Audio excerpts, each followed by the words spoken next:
World History Discussions, Chapter 4, Part 2, all about the Indus Valley civilization, which lasted from around 3000 BCE to about 1900 BCE, and they were at their height about 2500 BCE. That's the site in purple on the Indus River in what is now actually Pakistan. Yes, India is named after the Indus River, but since 1947, Pakistan split from India, and the Indus Valley is entirely in modern-day Pakistan.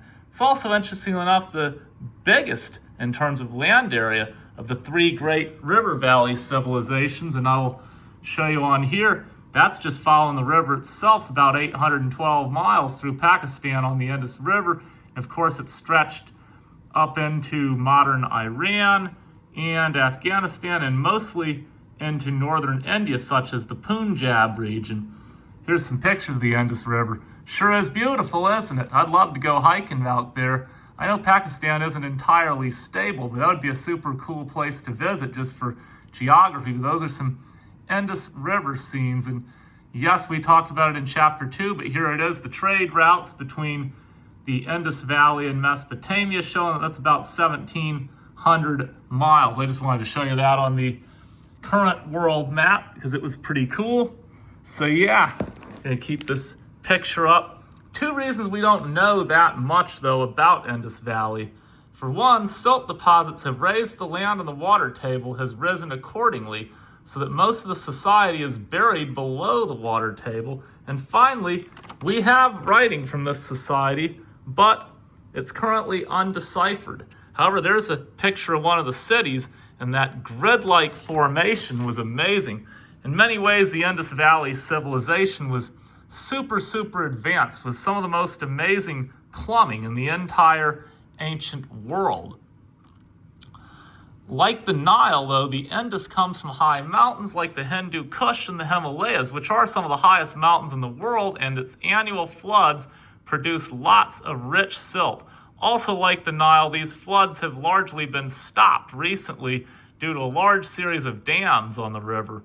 Unlike the Nile, though, the Indus floods are wild, unpredictable, and can absolutely be devastating. One way we know that there was a rich society here is obviously the biggest cities were Harappa and Mohenjo-daro, but there were hundreds of other cities as well. And this civilization, I mentioned, is about 800 miles going up and down the Indus, but from here to here, it's about 932 miles. That is pretty darn impressive. And as I mentioned, large streets were laid out carefully with large public baths that may have been for religious ceremonies. Weight measurements and brick sizes were consistent throughout the land, which is one way we know it was more than just Harappa and Mohenjo-daro, but an entire society. We also know there were social class distinctions because the rich and the poor lived in very different housing styles, with the poor having barrack-like style structures, but the wealthy having 2 to 3 story individual houses, but all had private bathrooms and the excellent sewage systems. Unfortunately for the Indus society, they eventually went into decline around 1900 BCE, and Harappa, Mohenjo-daro were completely abandoned around 1700 BCE.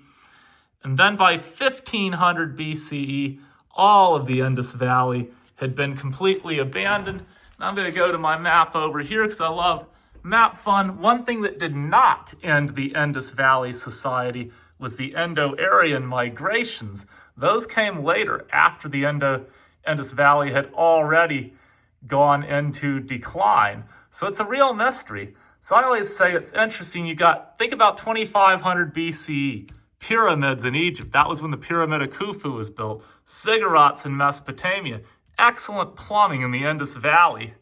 What might have happened after that to send so many societies into decline? Anyway, just a critical thinking question. But after about 1500 BCE, the Indus Valley society is gone, but right around the same time, one of these groups of Indo-Europeans that we were talking about, the easternmost group, filters through the Hindu Kush into the Indus Valley and what is now India, eventually to the Ganges Valley, and the rest of the chapter is going to focus on them, the Indo-Aryans.